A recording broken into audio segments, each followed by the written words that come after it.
Kalau di daerah yang panas dindingnya lebih rendah. Walaupun itu hanya sebatas masalah dindingnya ya, tapi sirkulasi udara tetap harus ada. Meskipun dindingnya tinggi tetap ada sirkulasi udara. Makanya kita biasanya kandang yang kita rekomendasikan itu kan atapnya double misalnya seperti itu. Apakah harus menggunakan kayu? Kalau sampai hari ini kita masih merekomendasikan bahannya kayu.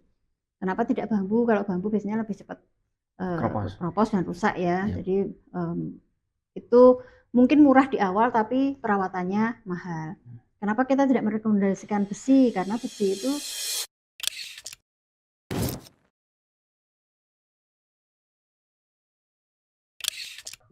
Baik, Assalamualaikum warahmatullahi wabarakatuh.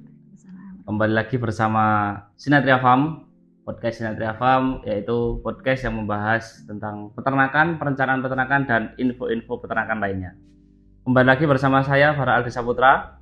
Hari ini kita akan membahas tentang perencanaan, pembuatan kandang, dan membahas mengenai kandang yang efektif, efisien, dan ekonomis. Nanti kita bahas tuntas bersama Ibu Vita Kresna Dewi. Selamat pagi Bu Vita. Selamat Bagaimana pagi, kabarnya? Alhamdulillah sehat. Alhamdulillah sehat. Nah, ini nanti kita akan membahas tentang kandang ya Bu, perkandangan, bagaimana kandang yang ideal, efektif, efisien dan ekonomis tentunya. Nah, mungkin langsung saja dari Bu Vita sendiri, menurut Bu Vita sendiri bagaimana atau seberapa penting dalam membuat peternakan itu untuk merencanakan pembuatan kandang itu seberapa penting? Peternakan itu kan unsurnya ada tanah, ada ternak. Nah, ternak itu butuh tempat tinggal, namanya kandang. Jadi kandang itu merupakan satu rumah lah ya, tempat beraktivitas ternak. Dan dia bisa jadi 24 jam, karena ada ternak-ternak yang mereka tidak pernah dikeluarkan, berarti dia adalah tempat hidup selama 24 jam yang harus dia mau nggak mau tinggal di situ, suka tidak suka tinggal di situ gitu. Sehingga keberadaan kandang ini sangat penting, karena ternak ini akan sehat atau tidak itu tergantung kenyamanan kan salah satunya.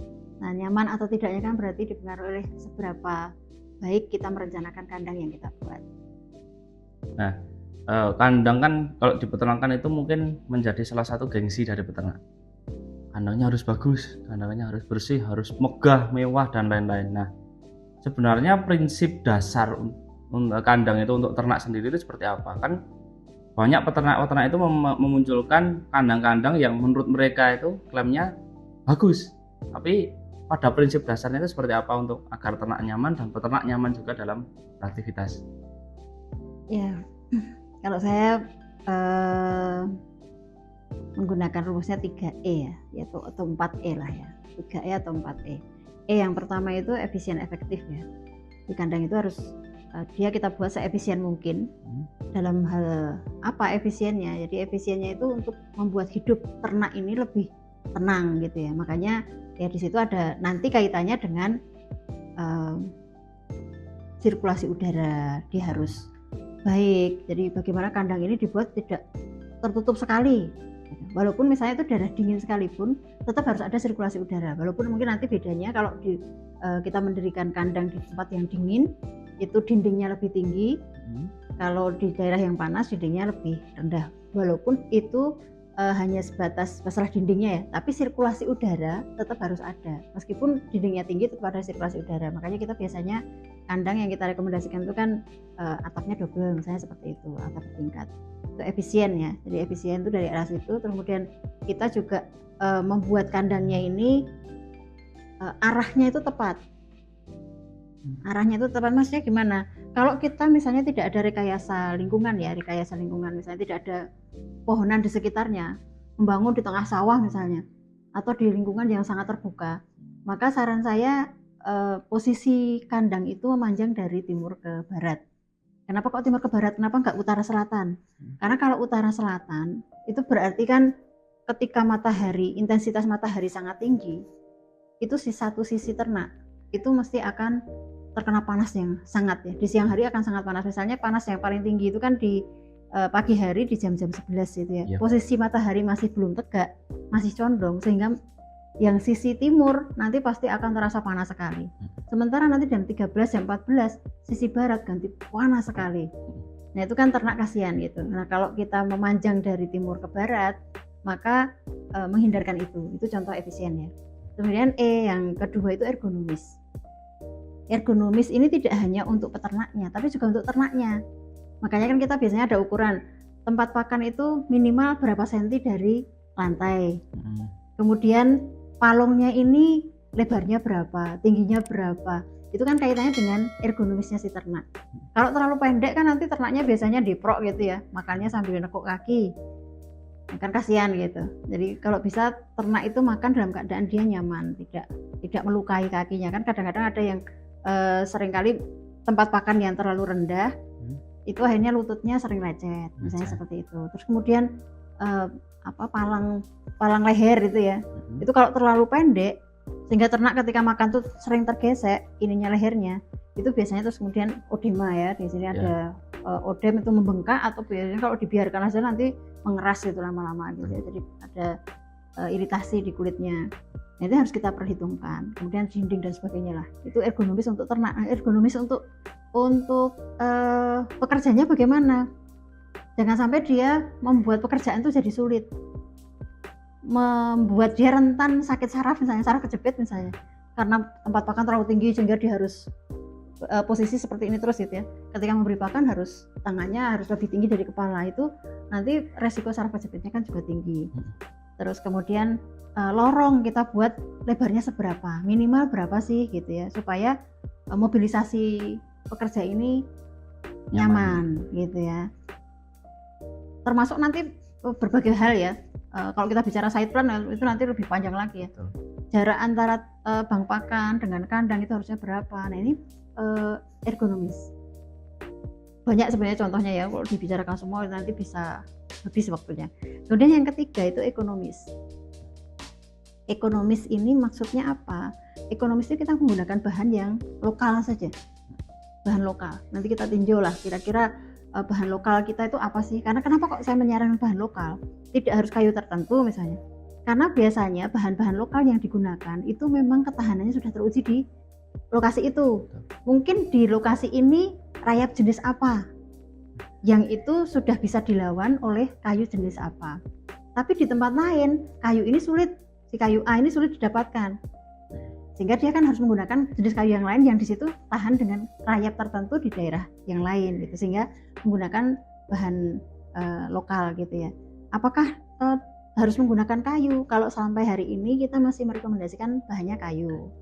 Kenapa tidak bambu? Kalau bambu biasanya lebih cepat keropos dan rusak ya. Jadi itu mungkin murah di awal tapi perawatannya mahal. Kenapa kita tidak merekomendasikan besi? Karena besi itu korosif. Jadi nanti lama-lama keropos dan itu membahayakan ternak. Kan walaupun dia tidak sampai patah, tapi kalaupun dia berkarat kan tergesek-gesek oleh ternak, nanti mengganggu kulit. Nah yang selanjutnya itu environment ini ya, jadi berwawasan lingkungan gitu maksud saya ya. Jadi kandang itu kalau bisa berwawasan lingkungan. Kandang yang kita buat itu kita usahakan supaya dia memang sudah meminimalkan efek terhadap lingkungan. Efek terhadap lingkungan itu apa? Contohnya adalah bau misalnya. Kalau biar dia nggak bau digimanakan? Atau pencemaran air, pencemaran tanah. Nah, bagaimana supaya tidak mencemari air dan tanah? Jadi prinsip-prinsip itu yang harus kita perhatikan supaya ketika kita membuat kandang tidak salah. Nah, berbicara soal kandang dan yang lainnya tadi itu, mungkin kita sepakat dulu ya bahwa kandang yang kita bicarakan ini kandang panggung ya. Soalnya kan memang dalam pemeliharaan intensif itu kan memang disarankan memang menggunakan kandang panggung yang pertama steril, tidak bercampur dengan kotoran ternak biar bisa nyaman juga. Nah, untuk kandang panggung sendiri itu rekomendasinya apakah harus tinggi atau bisa rendah, atau bagaimana menentukan itu, pertimbangan apa yang harus difikirkan? Ya. Jadi mengapa milih kandang panggung pertama ya, itu memang karena tadi aspek yang pertama efisien tadi. Kenapa tidak kandang lemprak ya? Kandang lemprak itu nggak efisiennya macam-macam ya. Efisiennya ya karena boros juga sebenarnya, karena kan harus ada bedding kan. Ya, bedding itu harus ada liternya kan. Ya. Liter yang itu harus diganti maksimal seminggu sekali. Ya idealnya 3 hari sekali. Itu kan biaya lumayan tinggi ya, biaya perawatannya tinggi. ini rentan sakit juga. Nah, panggung tadi, kembali ke panggung. Panggung itu idealnya seperti apa sih? Apakah tinggi sekalian yang kemudian di bawahnya nanti bisa dipakai untuk parkiran motor, bisa dipakai untuk membuat bank pakan dan sebagainya. Apakah bisa seperti itu? Kalau terlalu tinggi, resikonya adalah tidak ergonomis. Resiko pertama ya, tidak ergonomis. Tidak ergonomisnya di mana? Kita ketika mau keluar masuk kandang, dari pekerjanya, ketika mau keluar masuk kandang, resikonya tinggi ya. Resiko tergelincir, terpleset dan sebagainya. Kemudian yang kedua, tidak ergonomis untuk ternaknya juga. Ketika ternak itu mau naik itu, lihat kandangnya saja mungkin sudah takut duluan. Nanti kalau saya naik kira-kira nyampe enggak kan gitu ya. Ternak kan juga punya barang, mesti punya pengalaman kan. Ketika ada ternak, ada 2 kandang dengan ketinggian yang berbeda, tinggi panggung yang berbeda, ternak pasti akan milih yang lebih rendah gitu. Ini karena memang ternak tidak nyaman dengan terlalu tinggi. Itu resiko yang pertama, ergonomis. Resiko yang kedua itu ketidakamanan kesehatan tadi. Baik dari sisi dia misalnya ya, resiko jatuh, patah tulang gitu ya. Itu tinggi, apalagi misalnya breeding. Breeding itu kan ya, fattening juga sebenarnya. Fattening yang masih kecil-kecil itu kan juga masih banyak gerak ya. Sulit untuk diatur. Ketika dia jalan-jalan jatuh ya sudah gitu.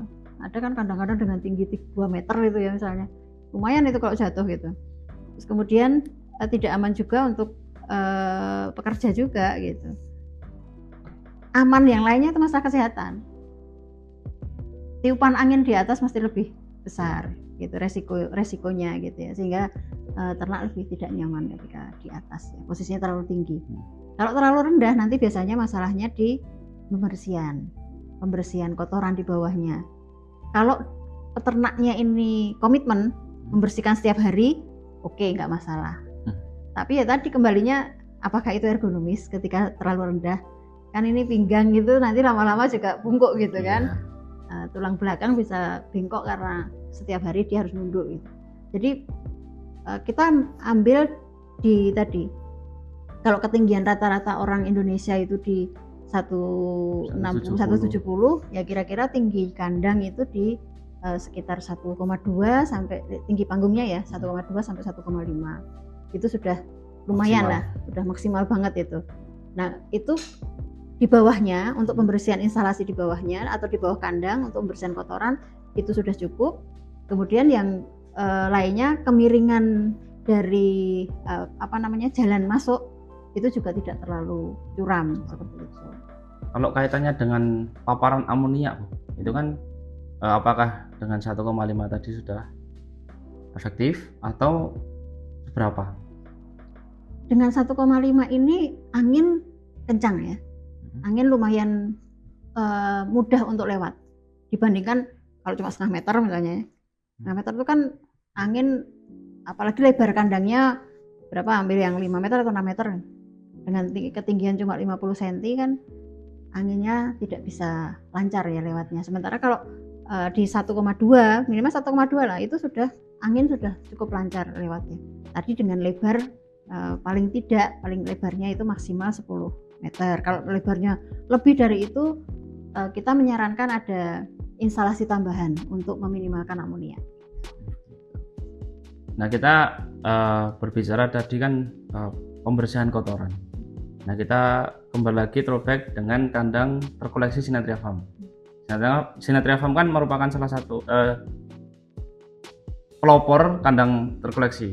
Apakah masih relevan untuk sampai saat ini atau memang kandang saat ini itu harus menggunakan itu? Nah, pertimbangannya apa saja gitu? Ya, kalau kita bicara pertimbangan ya, dulu membuat kandang terkoleksi itu kan awalnya karena ya tadi kesan terhadap peternakan ya. Jadi kandang terkoleksi itu kita buat tahun 2018. Istilah kandang sistem terkoleksi itu kita luncurkan di bulan Maret atau April ya. April 2019 ya. Tapi kita membuat kandang terkoleksi itu sudah sejak tahun 2018. Nah, kenapa kok kita membuat kandang terkoleksi? Begitu Sinatria Farm berdiri, kita langsung membuat sistem kandang itu karena awalnya kita ditolak warga. Kita membuat peternakan di satu tempat, kemudian warga tidak setuju karena saya tidak mau ada kandang di sini karena kandang itu nanti mesti baunya sampai ke rumah. Akhirnya kemudian kita pikirin, wah kalau seperti ini terus nanti kita mungkin tidak akan pernah membuat peternakan, maka kita harus membuat solusi nih. Jadi ada masalah itu kita fokus pada solusinya. Solusinya apa yang kira-kira membuat bau gitu ya. Waktu itu bapak kan nanya, yang bikin bau itu apanya? Oh, urinnya. Oke, kalau gitu urinnya yang kita kondisikan. Nah, bagaimana cara mengkondisikan urin? Minimalkan interaksi antara urin dengan feses. Karena kalau urin itu berinteraksi dengan feses, kemudian nanti fesesnya kemasukan urin, ya akhirnya kan baunya kan menyengat seperti itu. Makanya kemudian kita buat instalasi waktu itu, awalnya menggunakan jaring, awalnya jaring ikan itu ya, jaring apa namanya yang lebih kecil ya, waring ya. Nah waring itu, terus kemudian bawahnya pakai terpal, terus di ujung terpal itu kita masukkan didrigen. Waktu itu ya ada ininya ya, ada semacam ini ya, tempat untuk nampung gitu. Itu jalan, tapi kok lama-lama loh kok cepet sekali nih jebolnya. Kita ganti pakai Sterimin, kita ganti pakai ram. Beberapa kali kita ganti, kemudian jaringnya akhirnya kita nemu pakai insect net itu. Sebenarnya insect net kan nilon ya bahannya, sehingga dia lebih lama, tahan lama. Nah kemudian yang di bawahnya ini pakai apa ya? Yang bawahnya agak sulit ini, kalau misalnya di atasnya jaringnya insect net, mepet itu sulit dibersihkan. Dan kita ganti pakai fiber itu awalnya kita membuat kandang terkoleksi. Jadi waktu itu kita harapannya adalah gimana caranya kandang ini nanti akan menjadi solusi buat masyarakat, sehingga kemudian kita launching waktu itu supaya direplikasi oleh semua peternak, terutama peternak muda, karena kita waktu itu fokusnya ke anak-anak muda kan. Ini loh kita bisa membuat kandang dengan bisa meminimalkan bau. Nah apakah sekarang masih relevan atau tidak? Sangat relevan. Karena tadi kalau kita berbicara tentang visi membuat peternakan itu tidak hanya sekedar masalah ternaknya saja, tapi juga kita berwawasan lingkungan, maka membuat instalasi di bawah kandang, instalasi terkoleksi seperti yang ini ya, itu kan ada pemisahan itu kan. Itu kan ada pemisahan urin dan feses, dan urinnya tadi kan tidak lari kemana-mana, tapi terkumpul di satu tempat. Sehingga dia bisa kita kondisikan untuk tidak sampai mencemari lingkungan, tidak sampai mencemari air dan sebagainya gitu kan. Kondisi kualitas air tetap terjaga, air tanah tetap terjaga, dan tidak berbau gitu. Jadi instalasi terkoleksi ini menurut saya masih relevan sampai hari ini. Dan alhamdulillah ini sudah banyak digunakan sekarang ya, bahkan dengan sistem yang macam-macam. Tidak hanya di Indonesia ya, karena kebetulan beberapa kampus di luar ya, dari luar itu apa istilahnya ya, mencoba anjang sana lah ke Sinatria Farm, terus kemudian melihat instalasi itu seperti apa, dan alhamdulillah juga sudah mereka mencoba mereplikasi dengan berbagai macam metode yang lebih modern tentunya ya. Ada yang menggunakan roller ya di bawahnya gitu ya, semacam konveyor gitu ya untuk menarik feses kohinya, kemudian posisinya miring supaya urinnya bisa cepat tertampung seperti itu. Jadi memang kandang sistem terkoleksi ini sudah relevan dan masih relevan untuk saat ini ya. Mungkin kelebihan lain untuk menambah nilai ekonomis dengan mengumpulkan urin dan koh itu apakah masih bisa dilakukan terus atau gimana Bu itu? Iya, kalau kita bicara di ini ya, di pelatihan kita ya, sebelum peternak ini, kalau kita orientasinya bisnis, sebelum kita bicara tentang hasil dari ternak, artinya jualan ternak, maka yang harus dicari dulu adalah uang yang pertama kali itu justru dari jualan kotoran. Artinya kotoran jadi pupuk dulu, kita buat pupuk. Jadi membuat peternakan ini tidak hanya kita bicara bagaimana manajemen peternakannya, tapi bagaimana kita membicarakan masalah manajemen limbah yang menjadi cuan. Nah, kita kan tadi dari awal sudah bicara banyak tentang kandang ya. Jadi mulai dari prinsip kandang, terus instalasi terkoleksi dan lain-lain itu kan kemarin di podcast kita yang awal kita kan berbicara mengenai tujuan peternak. Ada hobi, ada pensiunan, ada yang murni pure bisnis atau mungkin bisnis skala kecil, atau banyak sekali tujuan yang ingin dicapai. Nah, mungkin saran dan rekomendasi Bu Vita mengenai kandang ini untuk tujuan-tujuan itu seperti apa? Apakah harus langsung mulai dengan kandang yang bagus, kandang yang kuat, kokoh? Nah, mungkin rekomendasinya seperti apa Bu untuk menutup sesi podcast kita pada hari ini? Oke, baik. Untuk kandang, saran saya sebagaimana yang saya sampaikan di episode keberapa itu ya, mulailah dari yang sedikit dulu, itu sambil kita uji coba gitu ya. Nah tetapi memang kalau orientasinya ke kelas hobi ya, karena dia nanti posturnya besar, maka kandang yang harus kita buat ya harus kuat dan nggak usah gede-gede dulu. Kita sekaligus sambil melihat seperti apa sih kalau kandang dengan bahan ini kira-kira daya tahannya berapa lama, dengan ternak yang seperti ini kira-kira kerusakannya seperti apa. Jadi tidak perlu langsung besar, tapi mulai dari yang sedikit, mulai dari yang kecil dulu ya. Kalau yang mini-mini aja dulu lah, ukuran 2 kali 3 meter gitu ya, yang kayak kita buat di dekat pendopo itu ya. Itu kan kandang untuk belajar. Jadi itu kita sudah membuat gimana caranya membuat tempat belajar yang nyaman ya untuk peternak-peternak baru, supaya mereka tidak terlalu over budget nanti, seperti itu. Nah jadi memang pembuatan kandang disesuaikan dengan kebutuhan dulu, bukan dari gengsinya. Karena memang sebenarnya perlu diingat juga teman-teman, itu kandang itu memang mahal, tapi percayalah manajemen pemeliharaan ke depan itu akan lebih mahal, karena ternak setiap hari makan, belum ada nanti kalau ada kematian dan lain-lain. Jadi jangan fokus hanya untuk membuat kandang, tapi fokuslah untuk berpikir bisnis ini jangka panjang, seperti itu. Mungkin ada yang ingin disampaikan lagi Bu Vita? Sudah cukup kayaknya. Sudah cukup. Nah, kita tutup sesi podcast pada hari ini. Tetap tonton podcast dari Sinatria Academy. Kita akan gali tema-tema atau materi-materi yang menarik di dunia peternakan lainnya, dan see you next time, dan pantengin terus channel YouTube Sinatria Academy untuk mendapatkan informasi peternakan lainnya. Sekian dari saya. Assalamualaikum warahmatullahi wabarakatuh.